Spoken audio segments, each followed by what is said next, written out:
Haleluya, puji Tuhan, salam sejahtera untuk kita semua. Mari merenungkan firman Tuhan menggunakan 365 hari yang mengubahkan. Puji Tuhan, kita patut bersyukurnya tentunya kepada Tuhan. Pada kesempatan saat ini kita akan kembali belajar merenungkan firman Tuhan. Dimanapun dan kapanpun kita mendengarkan renungan kebenaran firman Tuhan ini, kiranya dapat menjadi berkat dan kekuatan bagi kehidupan kita semua. Mari saya mengajak untuk kita semua belajar dan merenungkan kebenaran firman Tuhan dalam pembacaan kita pada saat ini di dalam 1 Petrus 5 ayat 8 sampai 11. 1 Petrus 5 ayat 8 sampai 11, tetapi kita akan membaca ayat 8 saja. Saya akan membacakannya untuk kita semua. Bapak Ibu Saudara boleh menyimaknya di Alkitab kita masing-masing. 1 Petrus 5 ayat 8 firman Tuhan, sadarlah dan berjaga-jagalah. Lawanmu si iblis berjalan keliling sama seperti singa yang mengaum-aum dan mencari orang yang dapat ditelannya. Renungan pada saat ini saya berikan tema melawan tipu muslihat iblis. Observasi, surat ini ditulis oleh Rasul Petrus yang adalah salah satu murid Yesus. Dan tujuan penulisan surat ini kepada orang-orang pendatang yang tersebar di Pontus, di Galatia, Kapodekia, Asia Kecil, dan Bitinia. Yaitu mereka yang terpilih sesuai dengan rencana Tuhan. Pada pasal 5 ini, Rasul Petrus memberikan nasihat kepada para penatua yang mempunyai jabatan di dalam gereja. Para penatua seperti pelayan Tuhan yang melayani umat Tuhan di dalam gereja, yang melayani jemaat Tuhan. Sebagai orang yang melayani Tuhan, Rasul Petrus memberikan peringatan kepada para pelayan Tuhan. Dalam ayat pokok kita pada saat ini kita dapat melihat peringatan dan nasihat yang Rasul Petrus berikan kepada para penatua, para pelayan Tuhan. Kita bisa melihat peringatan dan nasihat yang diberikan Rasul Petrus, yaitu waspada terhadap iblis, berjaga-jaga terhadap iblis, dan melawan si iblis. Bukan hanya waspada, bukan hanya berjaga-jaga, melainkan ia menambahkannya untuk melawan si iblis.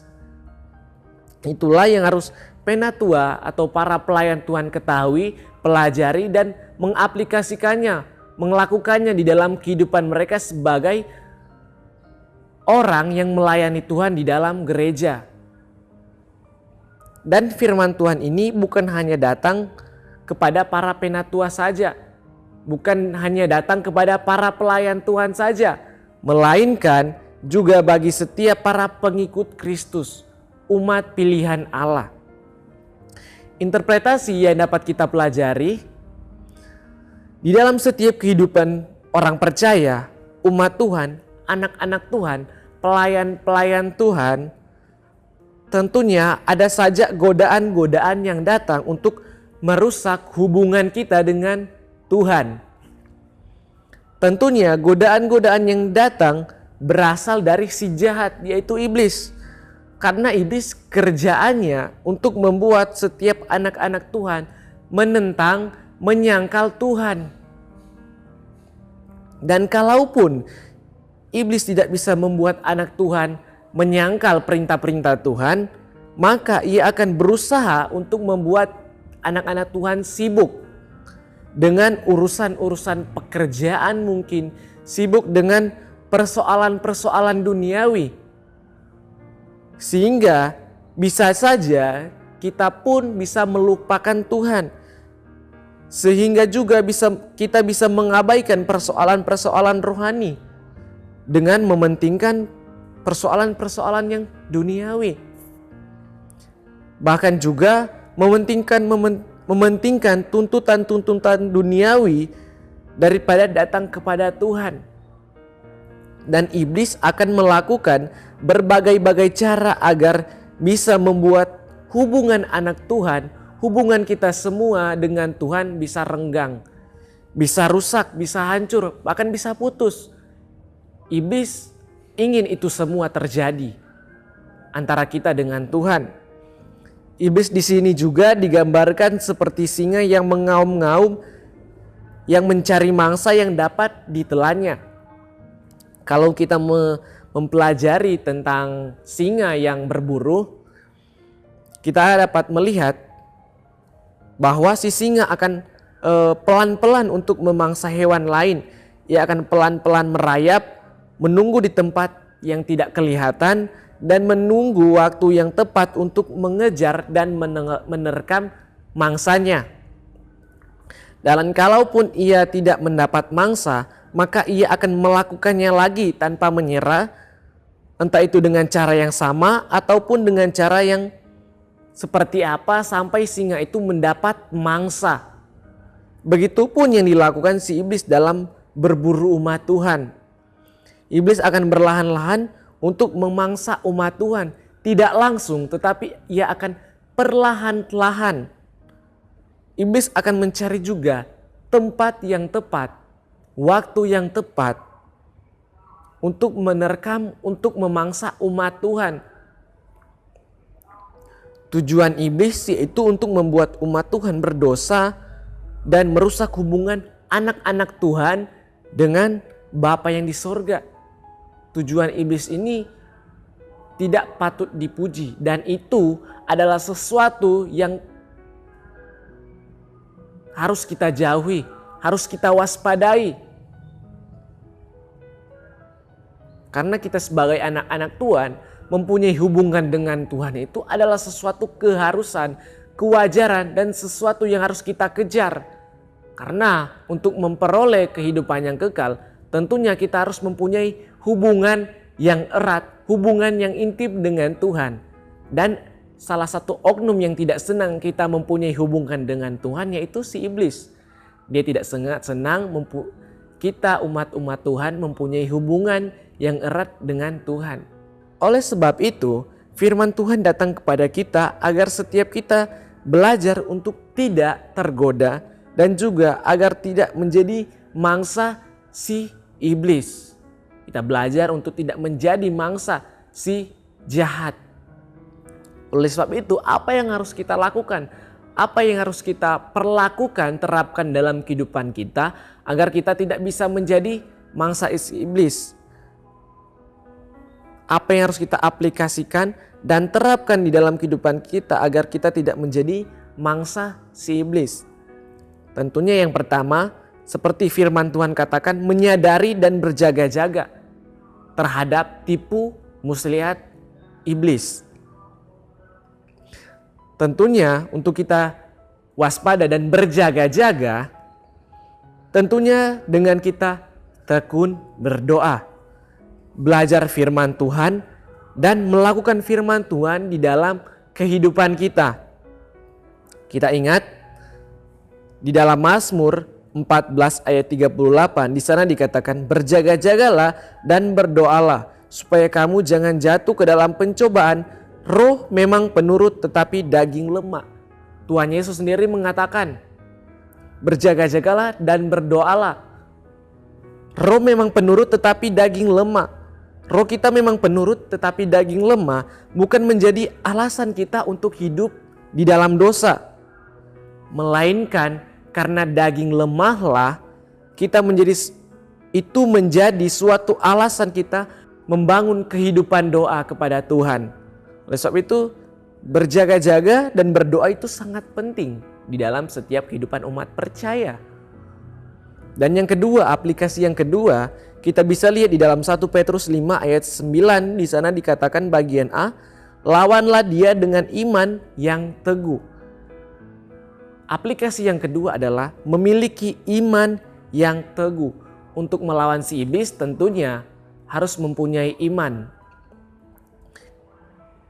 Iman yang teguh itu adalah iman yang seperti biji sesawi yang sanggup, yang mampu memindahkan gunung.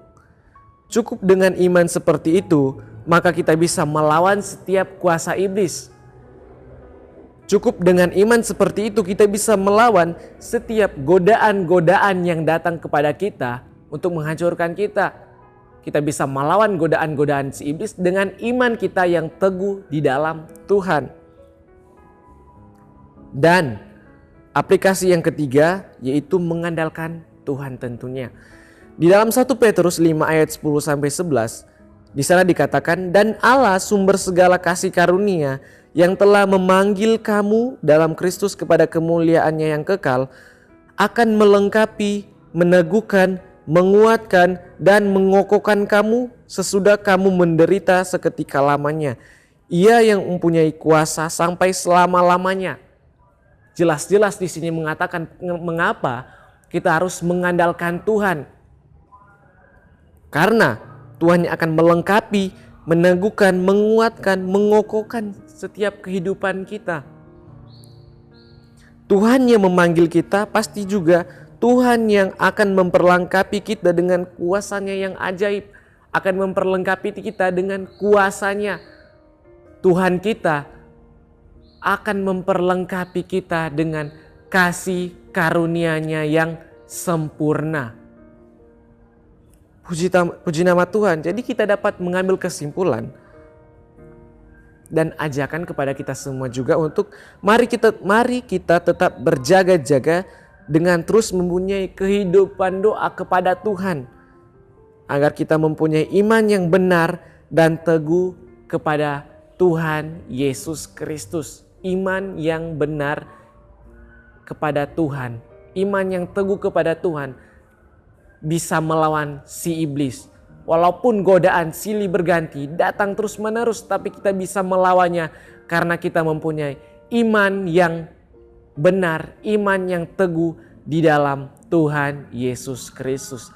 Puji nama Tuhan, kiranya firman Tuhan ini dapat menjadi berkat dan kekuatan di dalam kehidupan kita.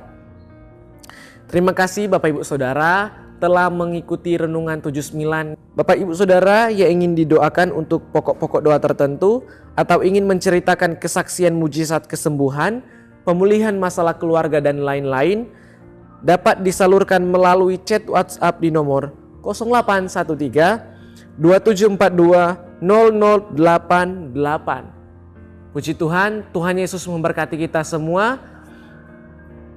Amin. Untuk kebenaran firman Tuhan, kita akan menutupnya dengan doa. Mari kita satu dalam doa, kita berdoa. Kami mengucap syukur di hadapan-Mu Bapa atas setiap kebaikan Tuhan di dalam kehidupan kami. Di dalam setiap kehidupan kami, hal yang wajar datang kepada kami, yaitu godaan-godaan yang bisa merusak hubungan kami dengan-Mu ya Tuhan. Tetapi kami ingin percaya, kami ingin terus membangun kehidupan doa kepada-Mu dan juga memiliki iman yang teguh di hadapan-Mu Tuhan, dan juga selalu mengandalkan kekuatan-Mu, mengandalkan kuasa-Mu dalam setiap kehidupan kami, agar kami selalu berjalan di jalan yang Tuhan sudah tentukan untuk kami jalani. Oleh sebab itu Tuhan, pegang terus tangan kami agar kami selalu berjalan di jalan yang benar, agar kami selalu memegang setiap perintah-perintah, setiap firman-firman Tuhan yang selalu datang di dalam kehidupan kami Tuhan. Terima kasih Bapa, terima kasih Tuhan Yesus, memberkati seluruh keluarga GPD El Shaddai Magelang agar selalu dapat mengandalkan Tuhan dan selalu belajar firman Tuhan. Terima kasih Tuhan, kiranya keluarga GPD El Shaddai Magelang tetap dalam firman-Mu dan mengetahui kebenaran. Kiranya kebenaran itu akan memerdekakan keluarga GPD El Shaddai Magelang di dalam kehidupan mereka. Terima kasih Bapa, terima kasih Tuhan Yesus. Mengucap syukur, kami serahkan kehidupan kami ke dalam tangan-Mu. Di dalam nama Tuhan Yesus kami telah berdoa dan mengucap syukur. Haleluya, puji Tuhan. Amin.